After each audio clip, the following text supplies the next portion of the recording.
I appreciate you. Andy Dick, I used to love watching that show, and he's watching us now. So how are you doing, Mr. Dick?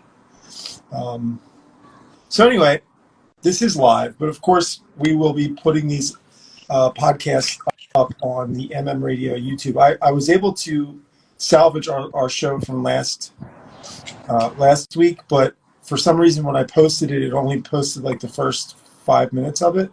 Okay. So I have to repost it, but I have it, so that's good. Yeah, so my headphones aren't working, so I guess I'm gonna have to do it like this. As long as you guys can hear me, then that's great. Yeah, we hear you. It looks like it's funny because it looks beautiful and sunny there, which it's obviously the last 2 weeks we were going through like a big heat. What do you call it? A heat wave?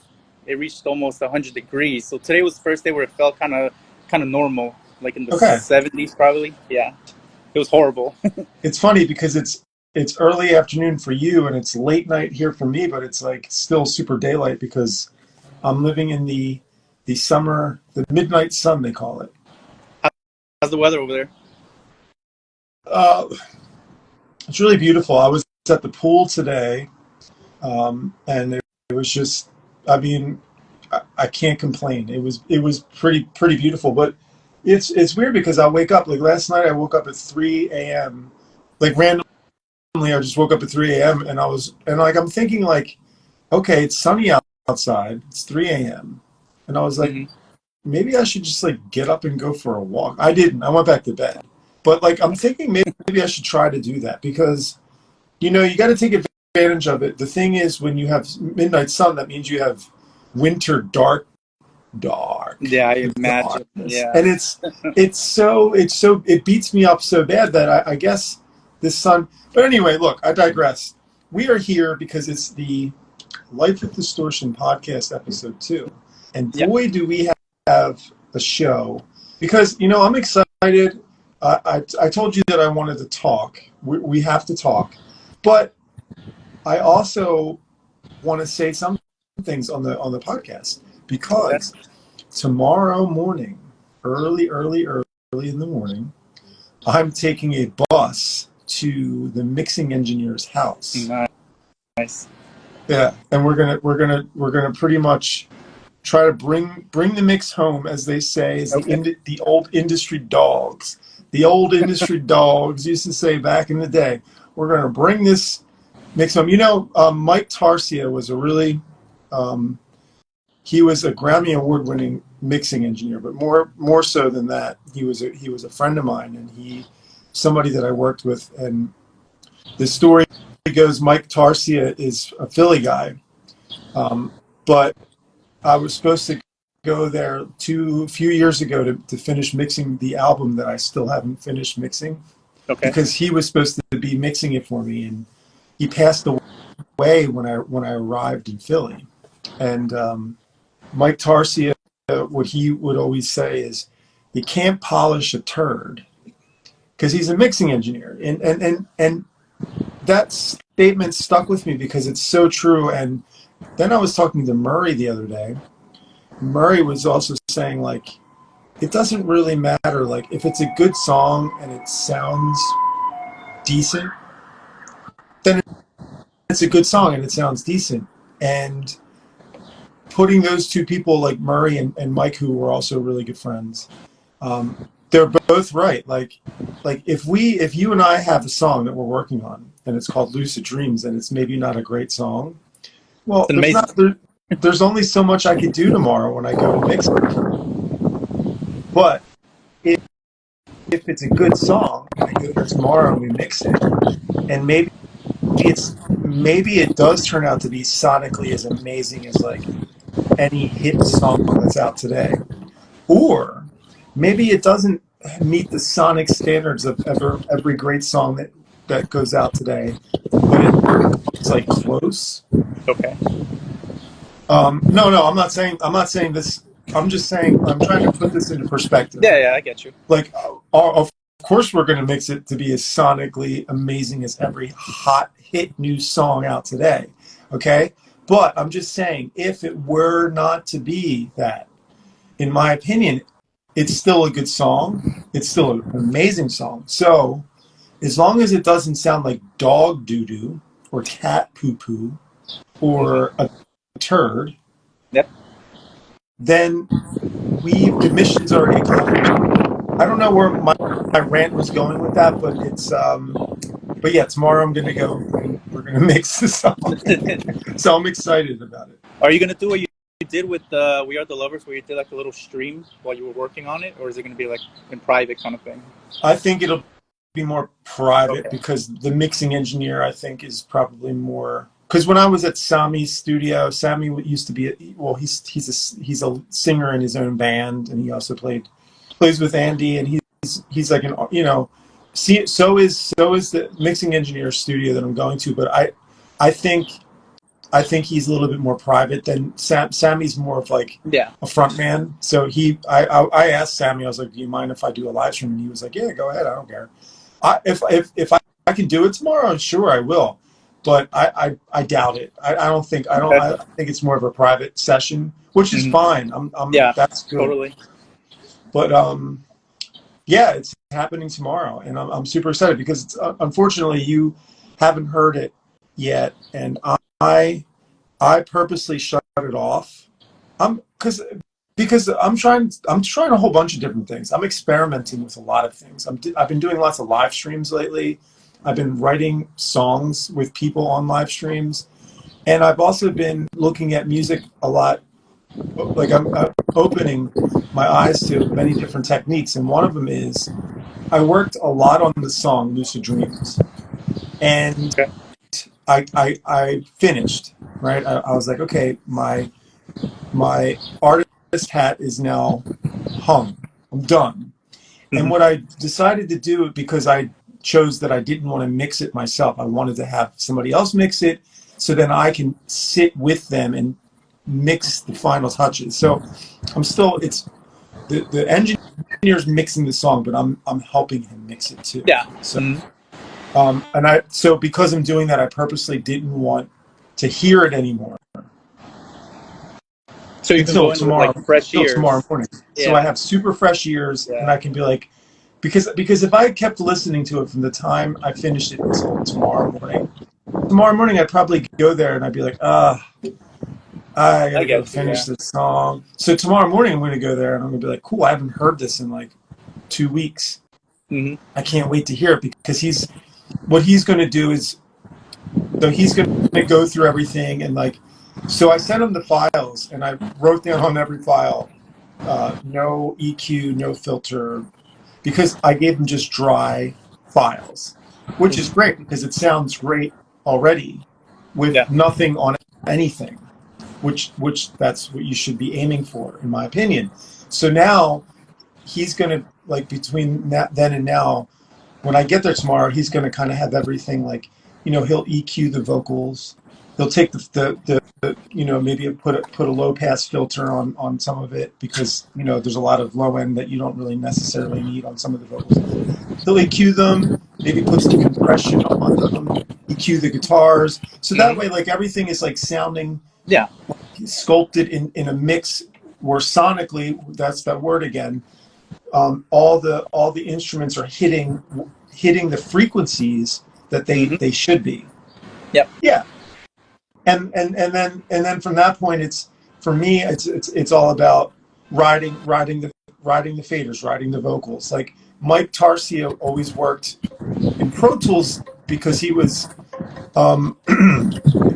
he was the head of the association for that. I think it's NARS or something. I forget what it's called. But before he was like the head of Pro Tools mixing, he was always using analog gear, and he would always ride the vocal. When he did mixes, he always, like, even in Pro Tools with his digital console, he would still put his hand on it and automate and ride the vocals with his own, do it himself. And that's like stuff like that I'll be doing tomorrow, and like also like arrangements and just listening and being like, this is what, and then I will send what I do to you so you can also evaluate it with me. And we can talk about it and be like, oh yeah, like, that was cool, maybe we should do this. So tomorrow it'll be the mix, but I'm anticipating that tomorrow will be like the mix that we both will be able to listen to and sit with for like a day or two, and then take notes and be like, cool, these are the little changes that we need to make. Hopefully that's what we'll do. Like, hopefully it's not going to be like, all right, let me get out the notebook, and like I have like 1,000,001 notes. Like, this is no. Like, let's just hope that like my guitar, Martin will be like, my guitar could be a little louder on this part, and I'll be like, yeah, no, okay, whatever.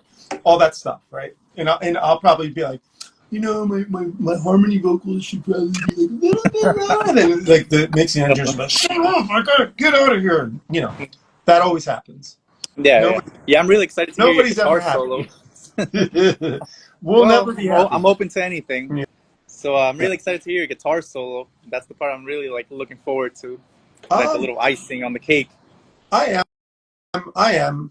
Mm-hmm. I forget, because like I've been playing guitar so much that I feel like I got so much better since I did that. But I will say though, because that was the first song that I started working on because I only use this, and so now that I've been using electric guitar, I'm like, oh yeah, I remember that electric guitar. This is cool. So I've been like writing songs with electric guitar, which is cool because I always write songs with this. And I wouldn't nothing to frown upon, because when I think the thing is, I might be getting a lot better every day as I play, but the excitement, and I talked about this on a stream the other day, probably today or yesterday, who knows? I've done a million of them.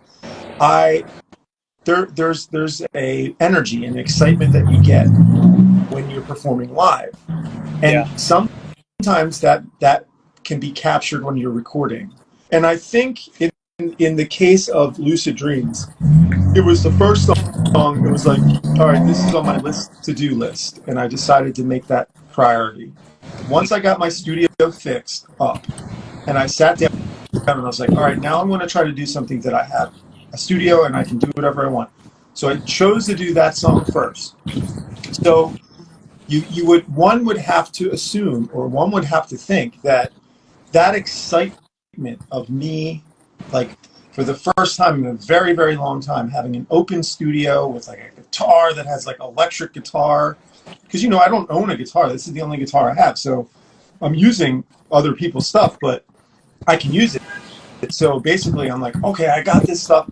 So I was so excited to do that song and of course, I mean, I'm not saying that I didn't play good. I played really good, but what I'm saying is I think there's an energy to the guitar parts that I played, especially the solos, that well, hopefully it comes through. Like those were some of the moments where like the energy was, I think I captured myself playing very well with the energy of, this is a new endeavor that I'm taking on. It's a new song, a new collaboration. I think the energy is going to be there. But more importantly than the guitar solo is, first of all, the fact that Martin laid down a really good foundation of a song.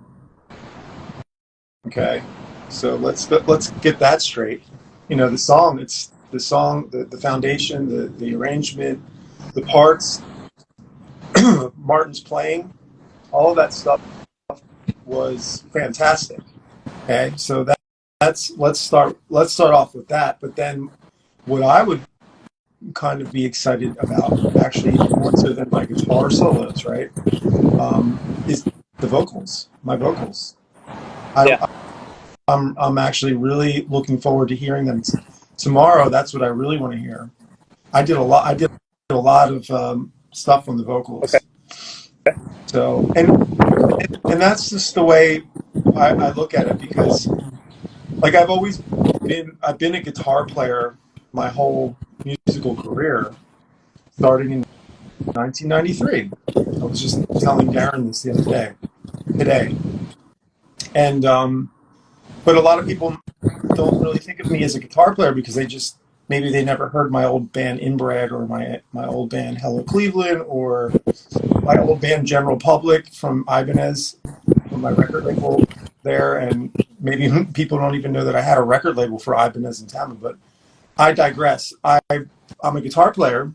I'm a lead guitar player, and I've always been. So for me, my whole thing is now that I'm a lead singer, that's like the new, for me at least, it's new because I've in Inbred it was Ron, Hello Cleveland it was Ryan Cleveland, with Bam Margera, Buckface it was Bam. Like I wasn't the singer in these bands, and now I love being a singer.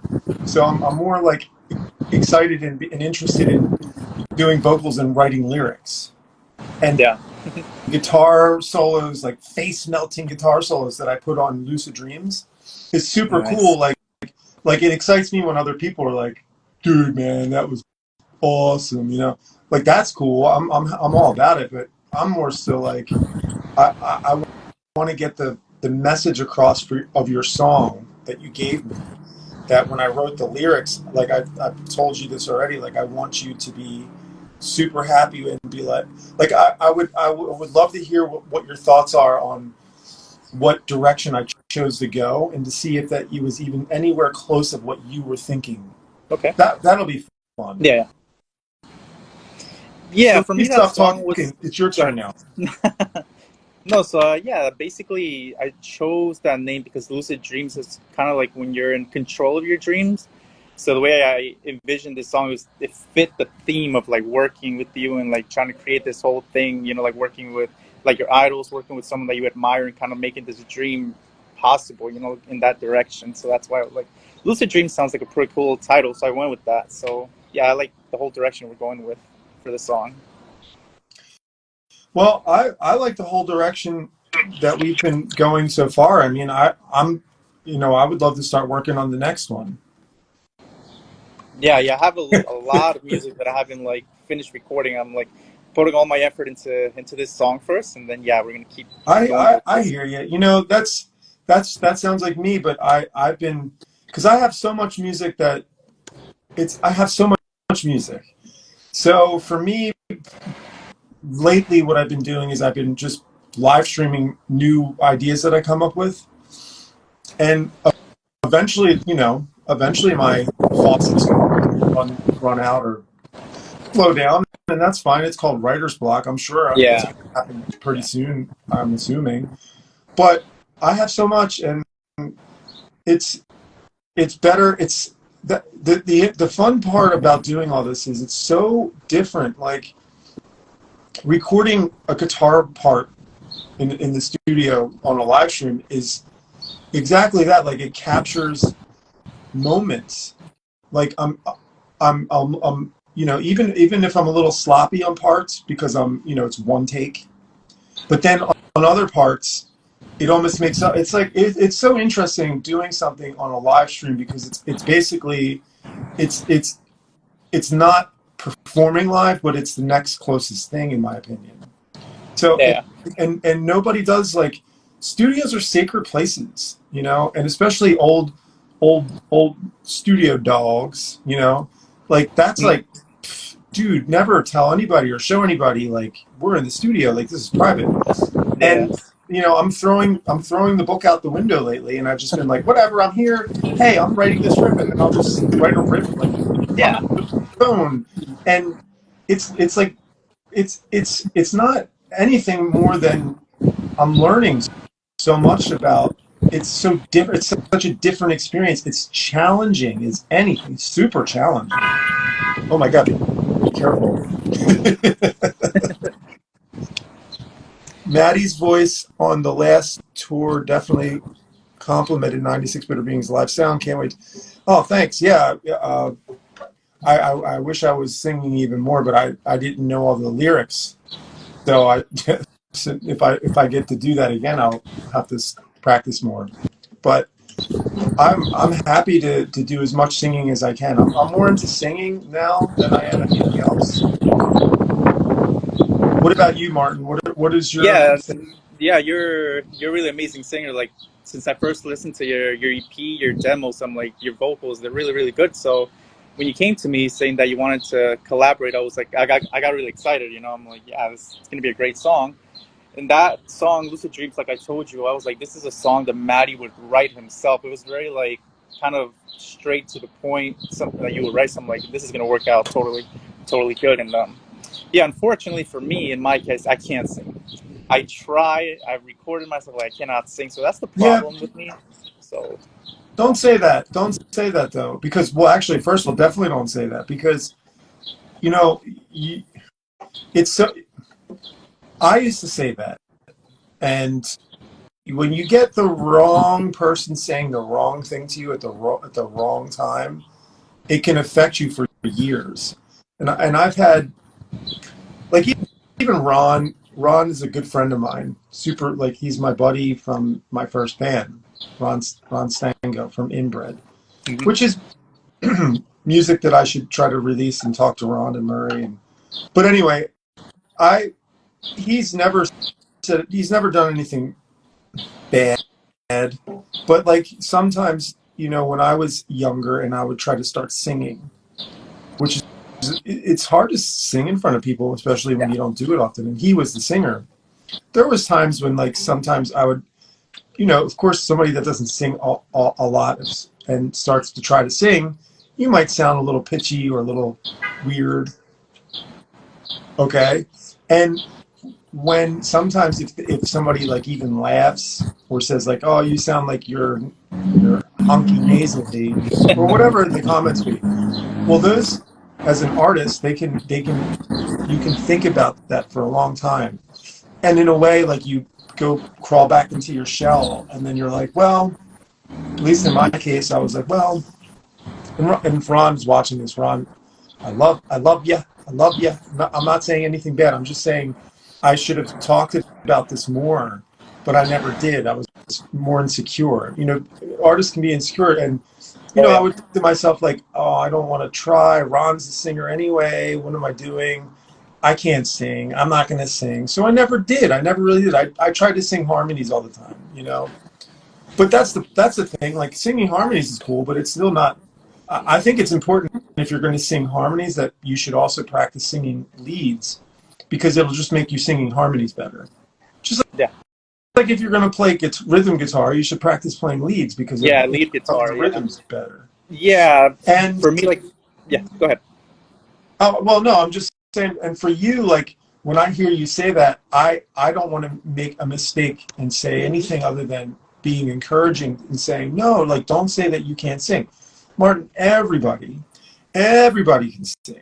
Everybody that has a voice that physically, okay, people that can't speak, and okay, there's exceptions, right? But what I'm saying is, anybody that has a voice that can speak and make physical sounds, they can sing.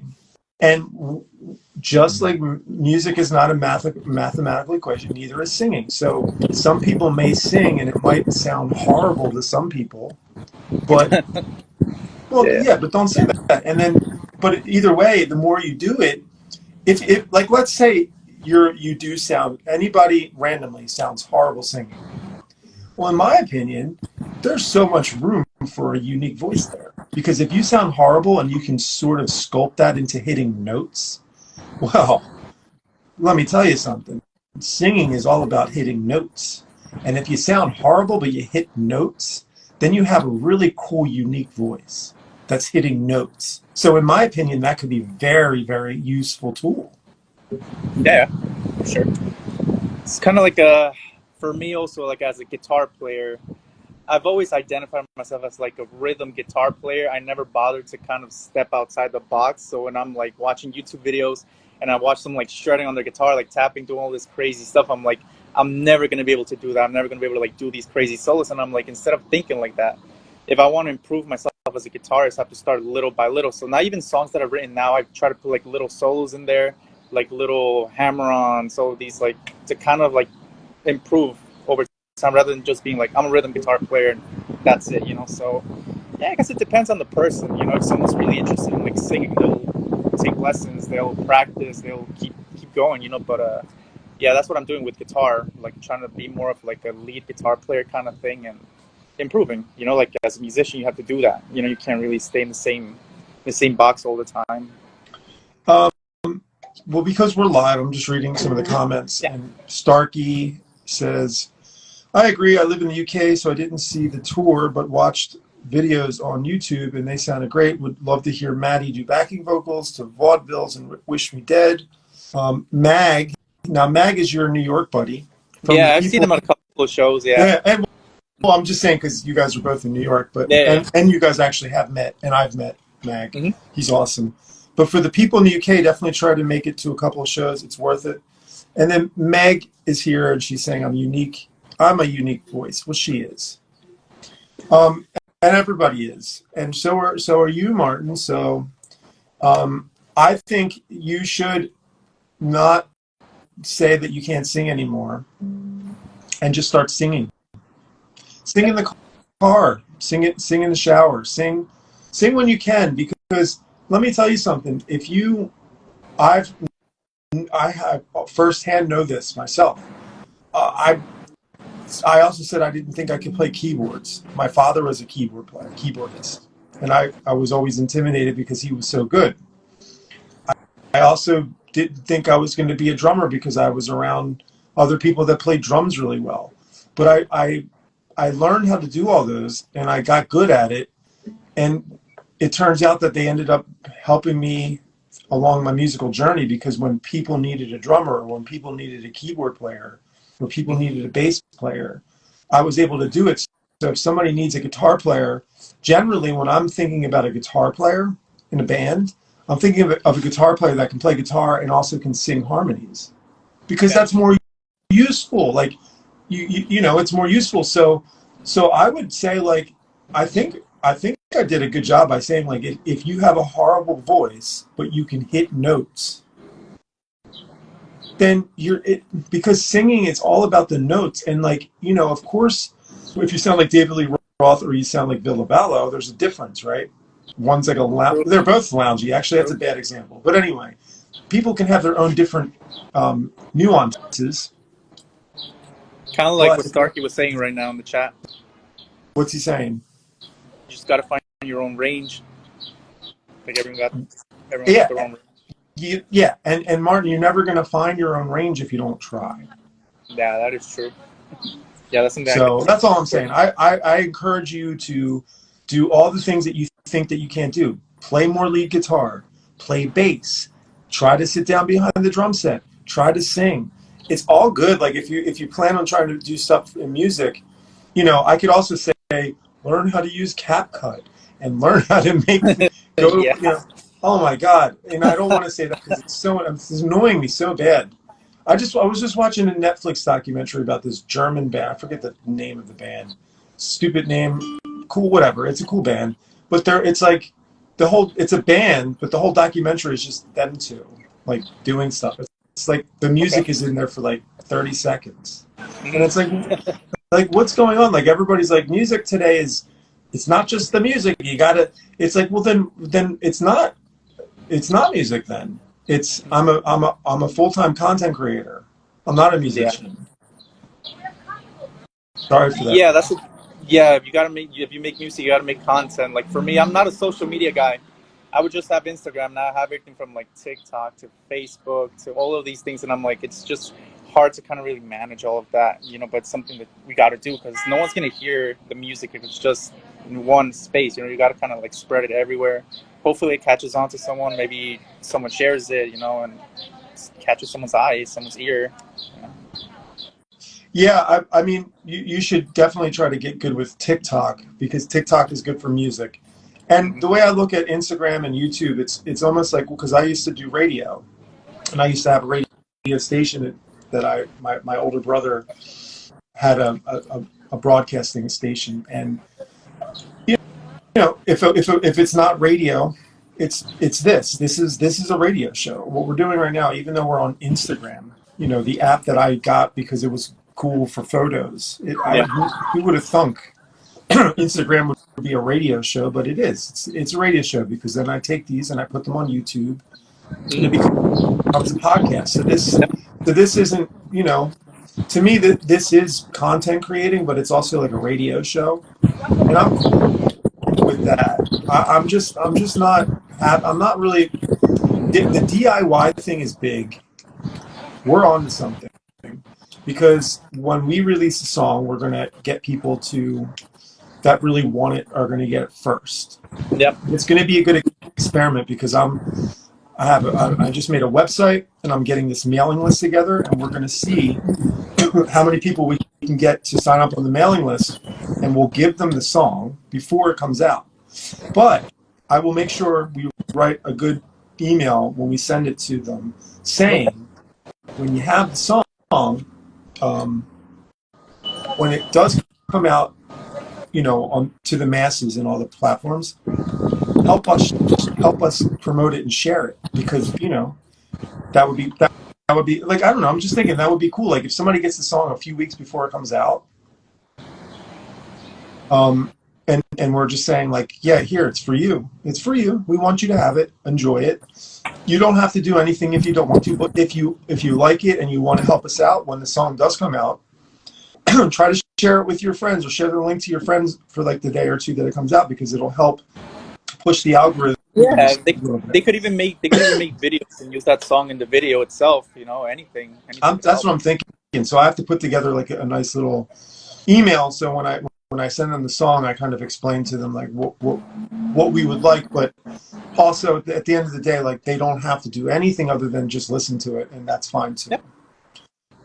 I mean, something else cool. Something else that would be cool would be like maybe we make like a collage of people's reactions or something like that.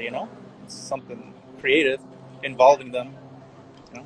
I would say at this point, like let's do like creative fun things with no expectations of anything other than as long as we're having fun. Yep. Of course. Because that's just how it has to be. I mean, if Metallica releases a song, they have expectations, or they don't, but their PR and their record label does. But if Matty J and Martin release a song, we don't have expectations. My expectation is, can I have a good time and be happy about it? And so far, I have been. Yeah, likewise. And that's all we can hope for. We're happy. We're making music, and let's see. Because it might bring us, like I've mentioned in the beginning of the stream, it might bring us to making more songs. I'm ready for the next song. Everyone on the list could send in a couple of peeps and ask them. Yeah, that's what I'm thinking. When I send the email with the song, I'll make some suggestions for people if they want to do something to help us. Yeah, it's fine. But again, it's the people that are going to get the song. You're our peeps. We appreciate you. Of course, yeah, that's why we do this. You know what I mean? And I if like, because I appreciate you, I want you to have the song. I don't like. What's the big reveal? What's the big secret to keep it and wait till it goes on Spotify? No. You are here watching this stream, or you have seen us talk about this, then you're special, in my opinion, for me, and you deserve to get something because you're so cool, and I appreciate you. Yeah, so Martin, it's like with me. If one of my favorite bands told me, "Oh, Martin, I want you to hear this song for the first time before we release it to anyone," I'd be happy about it. I'd feel amazing about it. So I hope that's the kind of feeling that we give whoever gets on the mailing list feels.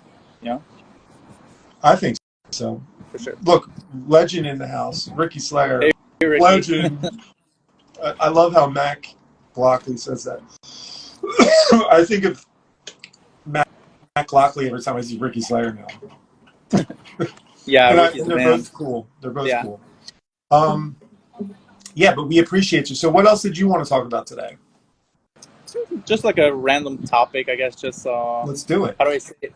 Yeah. So basically, I was thinking about this earlier. I was like, your opinion, basically. What does being a successful musician mean to you? Like, what is success as a musician? How do you know when you're a successful musician, basically? Well, I guess, like, off the top of my mind, being able to pay for my rent and my electric bill and eating would be my form of successful musician. Mm-hmm. And I know that I didn't mention the obvious, but I'm older, so I have things that are more important, like food and rent. But obviously, the other thing would be like enjoying it. You know, so that's it's a tough question, because in one way, like I feel success when I enjoy myself. Mm-hmm. But then in the other way, I do think in terms of like, yeah, but is this going to one day help me pay for my electric bill? Yeah, I was So, thinking about that earlier because I'm like, everyone's definition of success is different. You know, I'm like, what if, yeah, like for some reason I make a song and it goes big and it's popular, you know, I'm getting money, whatever. But deep down, like I haven't really accomplished all of the dreams that I've been wanting to do in music. I'm pretty sure I'm not going to feel as successful as people kind of make me out to seem. And on the other hand, what if you do all these things that you wanted to do as a musician, but you're not really making any profit from it, basically? Are you still successful? You know, that's what I was thinking about earlier, just something random that just popped in my head, you know? well, Would you I still mean, consider yourself successful if you're doing all of that? what if you have a big hit song? No, like if you're doing, let's just say for me, you know, like I'm making my original music, like I played with Darren, I'm working with you, like all of these things make me feel like successful, as one would say, you know? So if someone asked me, like, do you consider yourself a successful musician? I would say yes. You know, maybe to some other people, maybe it won't be the same. Maybe other people would think, oh, if you're not making money, then you're not successful. That's what I was kind of, you know, getting at. Well, if you, like you just said it yourself, like if you already feel successful,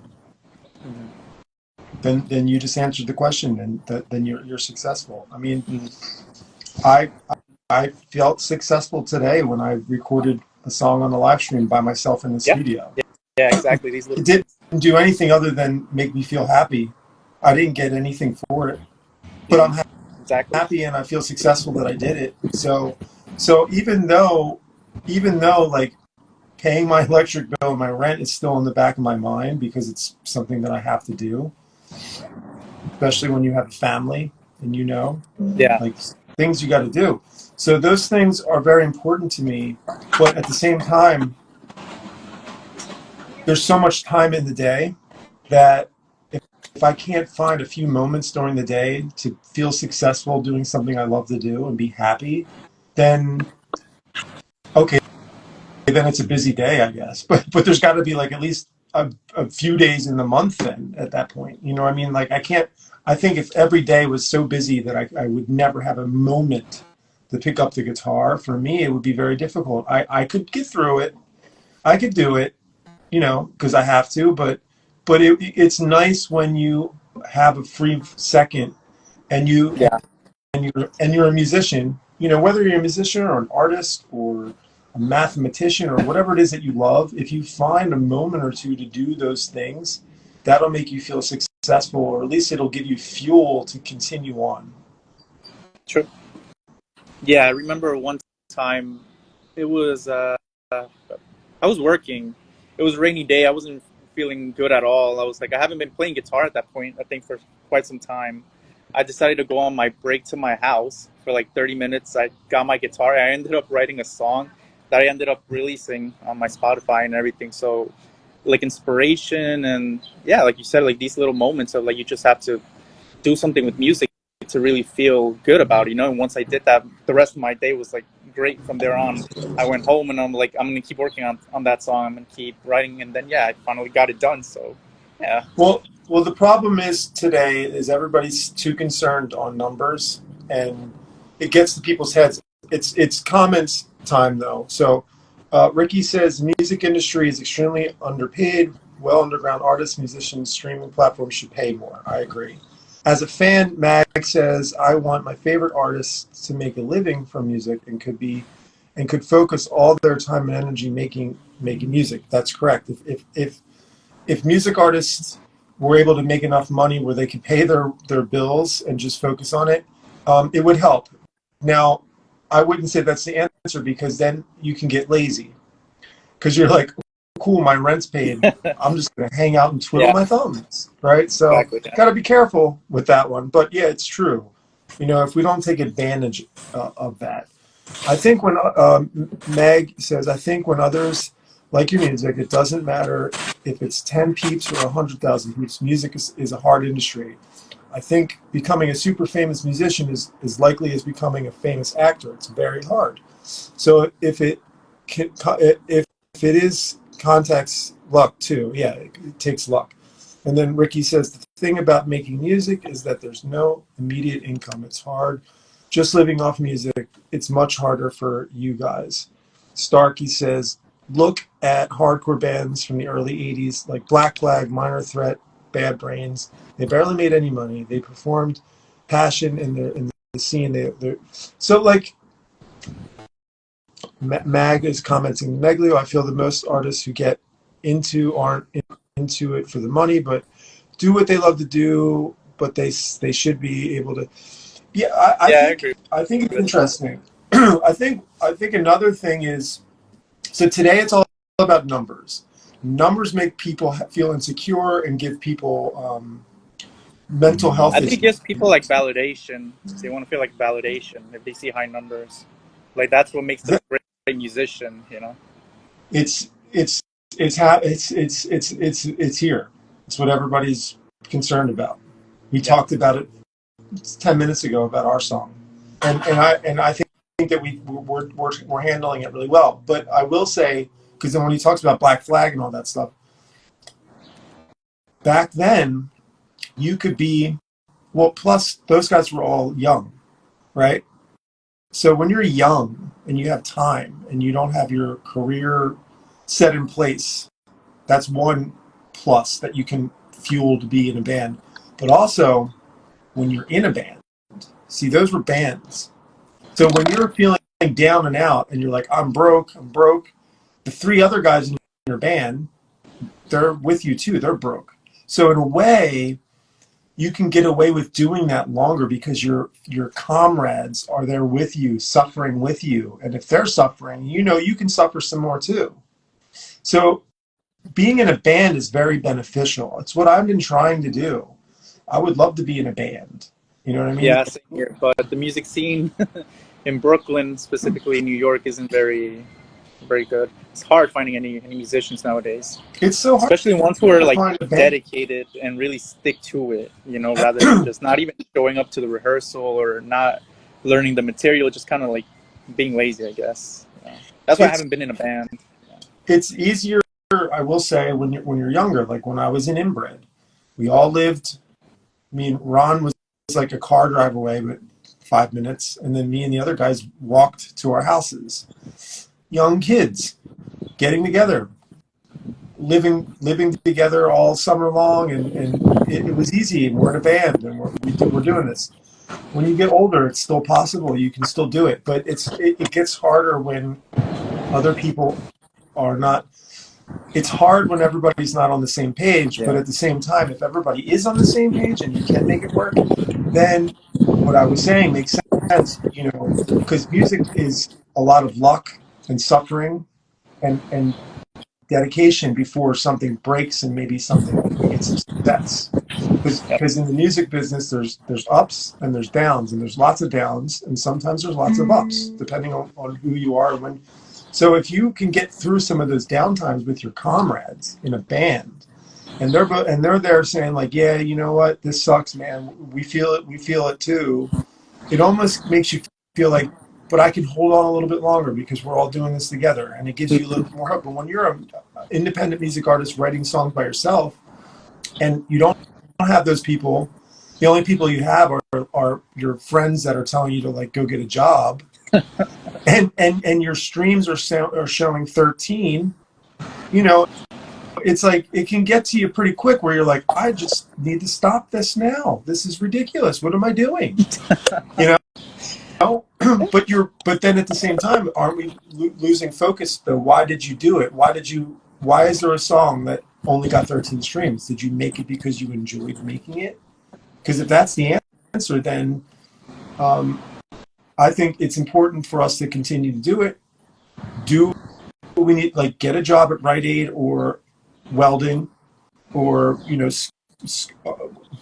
do whatever it is you got to do in the meantime, if it's something that you really want to do, and just continue to do that. Because you know what, think about it like this: if you're working at Rite Aid, or you're working as a welder, I'm going to be going to school for welding soon, right? So I'm going to be a welder.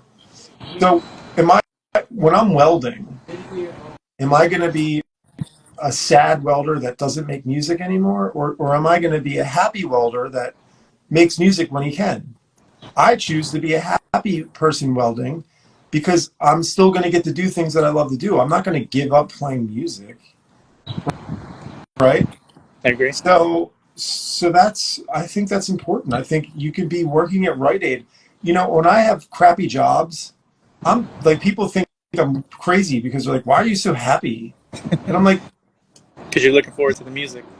Because I'm working a crappy job, but I have like other things. I have dreams and hopes, and it fuels me. It makes me feel good. It's like, what's wrong with that? Like, even if I'm still working at Rite Aid, I'm still happy.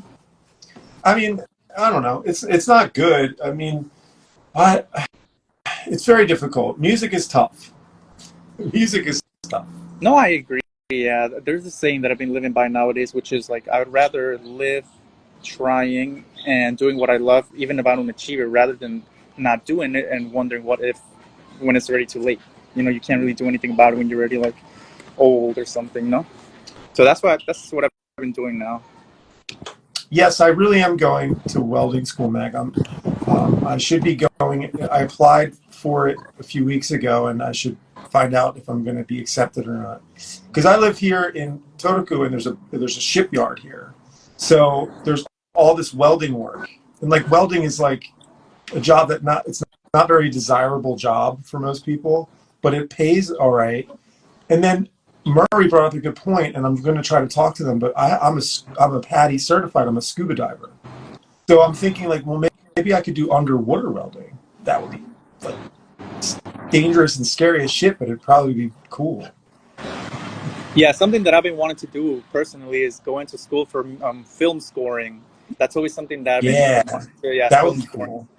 Sounds cool, but it's just about, I guess, financially getting into a good financial state and actually doing that. So that's that's so true. Like, yeah, like I'm inspired. Like, doing something that you wouldn't normally do. Like the more I keep thinking about this welding thing, it's like I'm like excited about it, because it's like, it's so different. Like, I've never tried it. I solder my guitar wires, right? But that's obviously nothing like welding. So, but then it opens up the window. Like, yeah, like going to film school, film scoring. That would, to me, would be just as exciting as doing welding. It actually, welding sounds more fun because I've done sitting in front of a computer. Like, the one thing is, I don't want to be in front of a computer. Okay. I just don't. I want to be out. I need to be out doing something. And film scoring, my brother made a movie. I watched it. I've watched BAM edit videos and movies. You just sit there in front of a computer and you do it. But it's a great thing, though, because it gives you freedom to work when you want, if you have, people that are interested in what you're doing. But yeah, like, let's see. I mean, whatever, like I said, whatever we have to do to keep moving forward. I'm just super happy that tomorrow I'm going to the mix. Yeah, I'm excited just because you told me that. Yeah. So, and like I said, also, hopefully tomorrow you'll have some rough mix that you can listen to. Yeah, take your time, as long as you need. Welding is well paid. Well, I have very high expectations, but that's just me. I think big. I dream big, but welding does seem to be something that would be better than McDonald's. No, I'm serious, because there's a McDonald's here, and I live in Finland, so I'm always thinking like maybe I should, because I could be like, welcome to no, hold on, welcome to McDonald's. How may I help you? And but I'm in Finland, and nobody speaks like they'll be like, whoa, like this, like really McDonald. It's Ronald McDonald. He must be American McDonald. I would probably do really good at McDonald's. Yeah. You know, and it's close. I could walk there. I don't know, but welding is close too. I live by the shipyard. Then I'm thinking like maybe I'll write some Bon Jovi stuff. Maybe, yeah. Johnny works at docks all day. Yeah, it's you know, me and Tina. New experience, more inspiration. Write something about welding. You know. Yeah, or yeah, because I really want to do the underwater welding now because Murray put it in my head, and but then I'm thinking like if I'm welding boats underwater, like what is sharks? The sharks are gonna get like I'm gonna get like the squids and the sharks. I'm a very creative person, and I'm scared of the big fish, even though I have a scuba. When I did my scuba thing, we practiced in a quarry. That's how I took my test. We did it in a pool, but like we also did it in a quarry, and there was fish, and like I was feeding crayfish to the fish when I was scuba, but like I was also like a little like because when I'm in the ocean, I'm like freaking out because I can't see all there's the big fish. They're big fish. They're gonna get you. And I have a problem swimming here in Finland. It's a funny story, and I'm sorry for the rant, but 2 summers or 3 summers ago, they have these fish called haukies, and they're like big fish, and they have like teeth, you know. But like people eat them. They love to eat them. But anyway, I'm always like, there's haukies in there. Like, what are you guys? Everybody's swimming in there. There's haukies, and everybody's like, what are you talking about? It's the Finnish lake. It's the Finnish summer. Everybody goes to the lakes, and they're all swimming. So I'm like in there, and I'm like paranoid. And then what do you know? Like a few days later, in the newspaper, a woman was attacked by a haukie, and there's bites all over her, and a haukie got her. And I was like, I knew the haukies are going to get you. So you got to be careful with the haukies are going to get you. So like Ricky says, when he's in the ocean, he's usually drunk. I mean, that's the only way to go. I can't do it when I'm sober. Yeah. I have another. I don't know why I'm talking this. I'm getting a little personal, but it was fun. I did a tour with Inbred. It was a Volcom surf tour in 2007. Okay. And it was with I forget his name, but anyway, it was the Volcom surf team, and it was a few bands that we toured with. And we were in Tampa, and you know, like young guy in a band, like we would meet girls all the time, you know, and we were hanging out with these girls after the show in Tampa, and this girl, super nice young lady, very cute, and she was like, let's go into the ocean. And I'm like, you know, like, sure, you know, whatever she wants me to do, I'll do it. And she's like, yeah, you know, the bull sharks, this was at night. She's like, I like to go out deep into the ocean because the bull sharks are out there, and and I'm like, so I'm like, you know, I'm already telling you, I don't like it. So, but like, I like this girl. So I'm like, all right, I'll go. So like, she's going out, and I start going into the ocean at midnight at Tampa, where there's bull sharks in there apparently. And I go a little bit more. She keeps going out. And I was just like, you know what? I don't care about this cute girl anymore. And I just turned around, and I was like, I'm done, man. I'm not doing this. I had to get out. I was too freaked out. I could not do it. Scared. Yeah, that's understandable. Yeah. Dark. You can't see anything. I was freaking out. I do the same way. No way. So there's my fun tour story with the sharks. I'm having fun. I mean, what else do you want to talk? What else should we talk about? You got to go soon? No, I'm good. Any like crazy like fan stories? Anything else? Well, I have tons of that, but I don't think that's what we should. I think it was cool that you wanted to do this stream, and that I want to do it with you. And it's Life with Distortion, especially if we keep making music together. It'll be a good vlog of our journey. But Okay.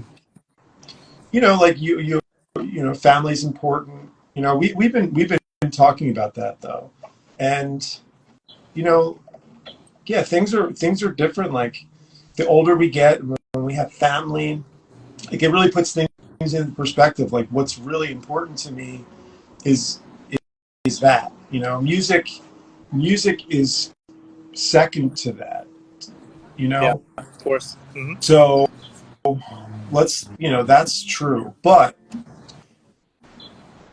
you know how they say happy wife, happy life? Yeah. Well, I think it works for us musicians. Like, you know, I'm much happier when I get to have my venting time to play music and to Exactly. create Same. and do these things. Hmm. So, you know, it takes the backseat music, but it's in the car. It's in the car with us. It's just in the back Hmm. seat.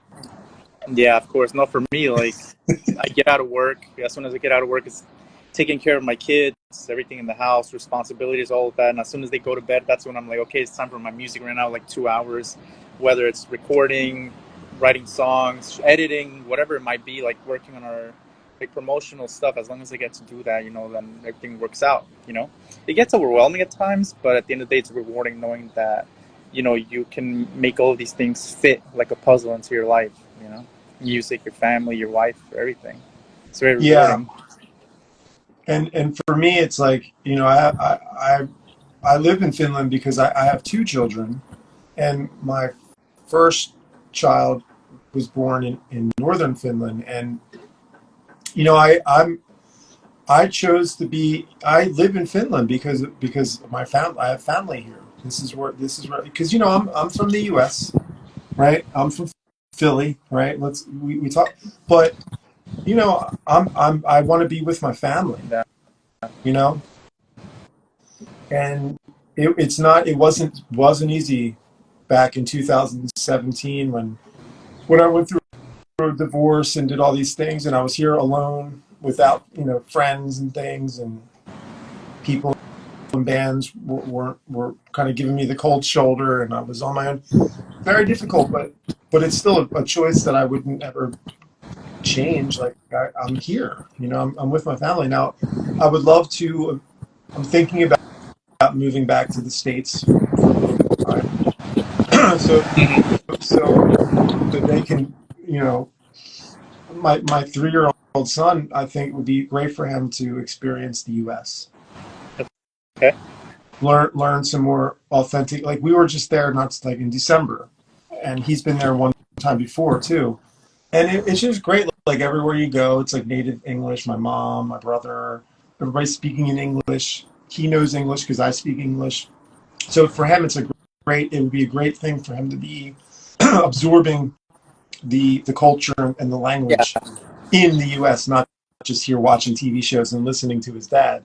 But what about you? Like what do you speak different languages, Yeah. or you Yeah. like? Yeah. So I'm from Mexico originally, Mexican. Okay, you're from Mexico. Yeah, my two Cool. kids, yeah, they've been raised here their whole life, so Yeah. they're missing kind of like that Latin Spanish side, you know. Even they understand Spanish, but they can't really speak Spanish. That's something that's kind of bad, you know. But yeah, something we got to work on personally. Yeah, because like you can talk to them like in Spanish, they'll understand you, but they won't reply to you in Spanish. They'll talk to you in English. Okay. Um, I know a little bit of Spanish because I took it, and but the thing is, I've only been to Mexico once, but I was in Chichen Itza, Hmm. if you know where that is. um, where the Aztecs, Okay. the pyramids, you know. Um, and I always say this, like Mexico is a place that I really want to live and experience. And I feel like when I was there, just the one time that I was there, so you know, who knows what I'm thinking, but like I just feel like I was connected to the stars and like the aliens or something. It just made me, yeah. Like Okay.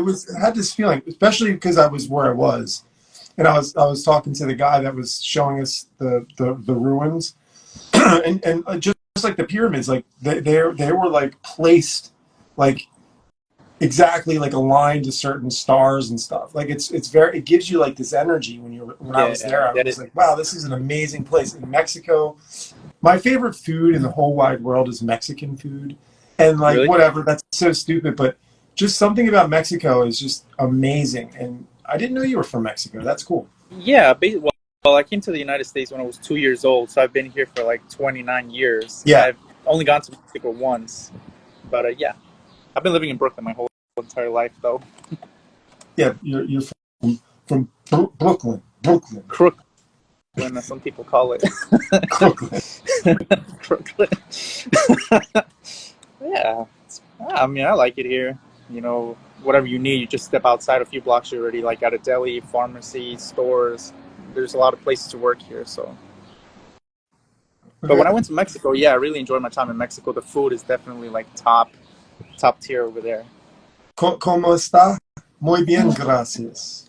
¿Y tú? Sí, muy bien Yeah. también.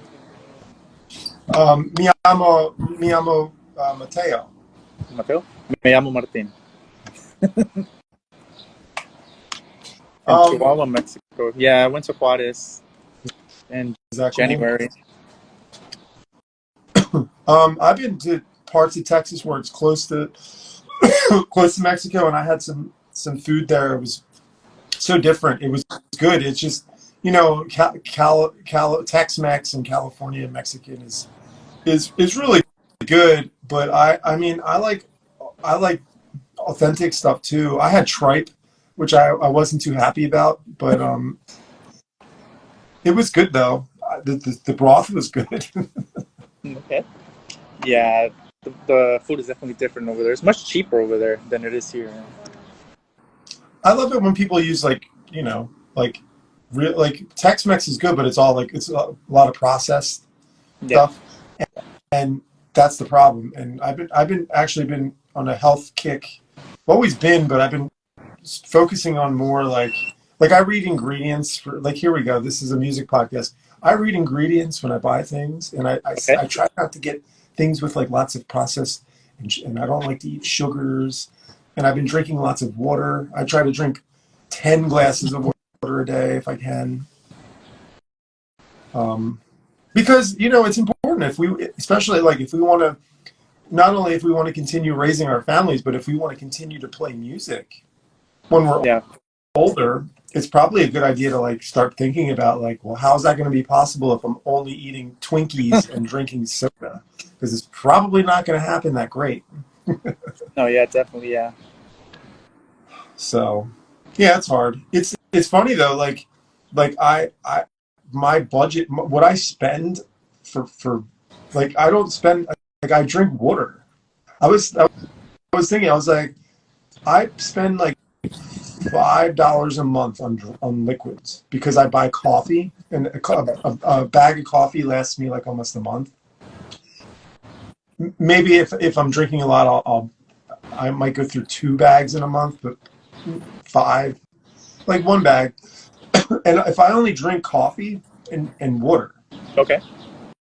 Yeah, I work at a coffee shop, so coffee is definitely something that I drink a lot. Yeah. So you can like be, you know, you can live, like I live on a pretty low budget. Like I don't have an extravagant lifestyle. I drink water and coffee. Like the rare occasion that somebody wants to buy me a drink, I'll do that. Or, you know, of course, maybe sometimes I don't drink juice.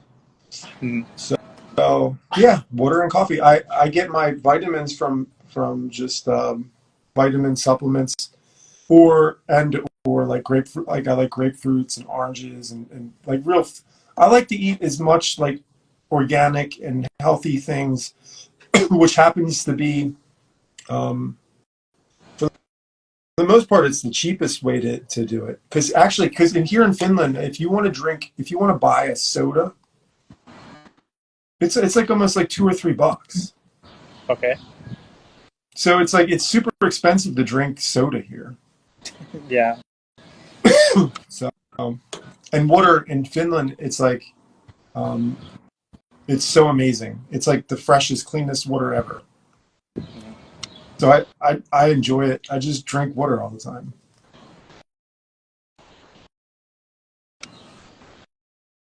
Yeah, I drink Listen like and try a it. bunch of coffee.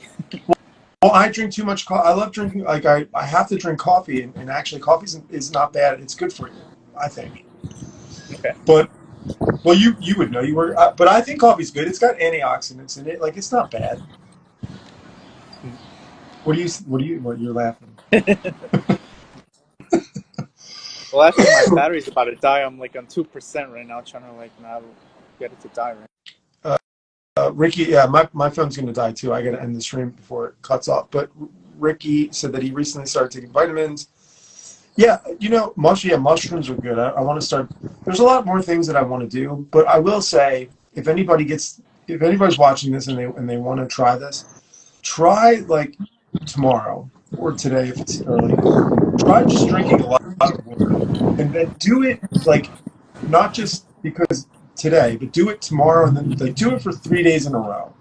Okay. And then tell me how you feel, because it's so simple, something so simple that we all forget. I mean, I always forget. I'm always like, oh yeah, you need to drink water. I forgot to drink water.